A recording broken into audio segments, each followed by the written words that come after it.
Hello guys, in this video I'm going to show you how to add your phone number to the Booking app. But before that, don't forget to subscribe, leave a comment down below, because at 10,000 subscribers I'm going to show you my whole YouTube revenue statistics and growth strategy. So without further ado, let's just jump right into it. First you have to open up the Booking app. Here it opens up in the search menu.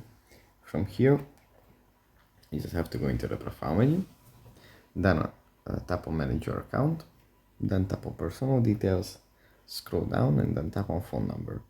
And here you can just enter your phone number. Here you can select the country and then here type in the number. And after you are done, you just tap on save. It's going to be saved. So yeah, that's pretty much it for this video. Hope it was helpful for you guys and I'll see you in the next one.